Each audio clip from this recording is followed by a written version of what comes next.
Hello again, Dr. Jesse Key here to talk to you about synthetic strategies with aldehydes and ketones by going through a few examples.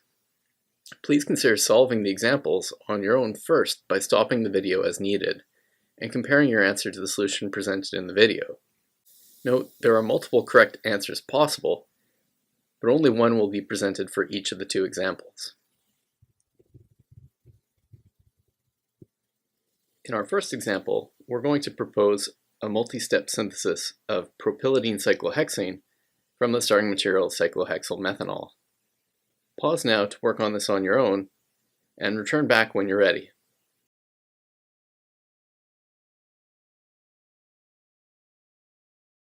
Okay, welcome back. To approach this problem, you should first determine what kind of changes have occurred between the starting material and the product. Has there been a change to the carbon skeleton?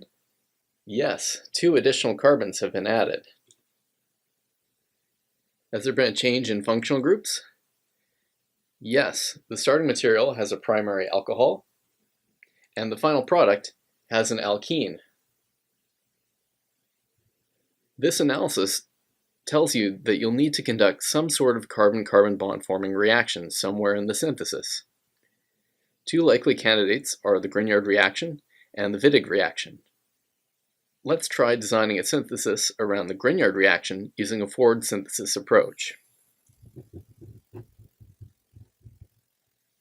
If you oxidize the primary alcohol using either PCC, Swern, or DMP methods, you'll get an aldehyde.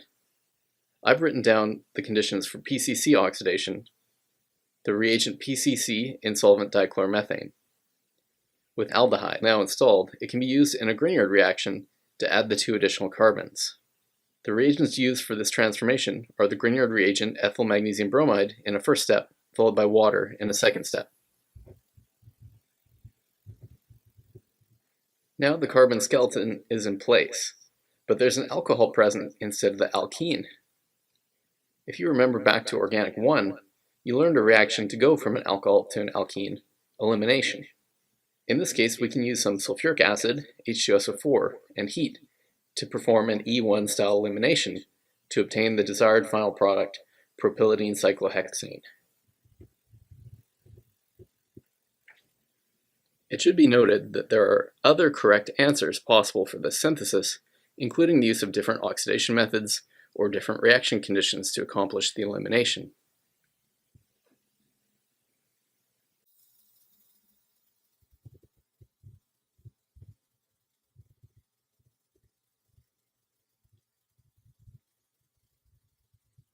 In our second example, we're going to propose a multi-step synthesis of 6E99-dimethyl des6N4-one from the starting material 1-hydroxyhexan-3-one. Feel free to pause and try this problem on your own, and join us again when you're ready.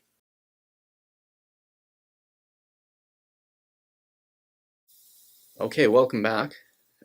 To approach this problem, you should first determine what kinds of changes have occurred between the starting material and the product. Has there been a change to the carbon skeleton?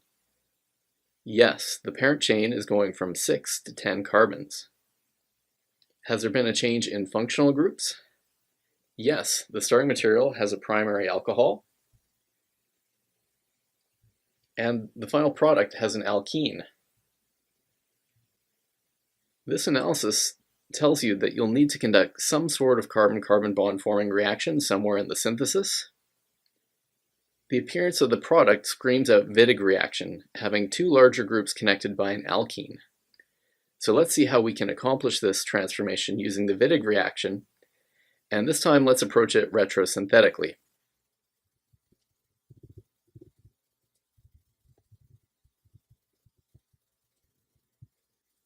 The final product could be obtained from the intermediates obtained if we cleave the alkene and make one side an aldehyde and the other side a phosphorane ylide Wittig reagent.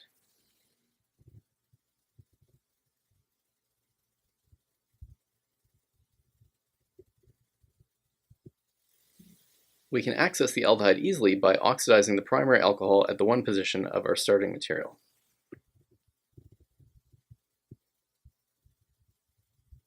But wait, there's a problem with this approach. how can we make sure that it is the aldehyde that reacts with our Wittig reaction and not the ketone? If we protect the ketone as a cyclic acetal, we can mask it while we conduct the Wittig reaction, and deprotect to regain the ketone functionality at the end. So our synthesis should look like this.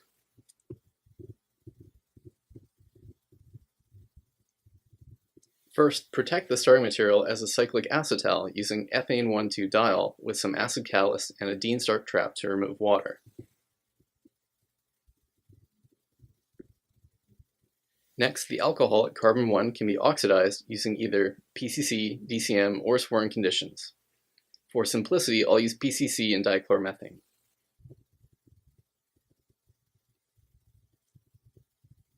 Next, the Wittig reaction can be performed with the phosphorane ylide Wittig reagent derived from 1-bromo-3,3-dimethylbutane.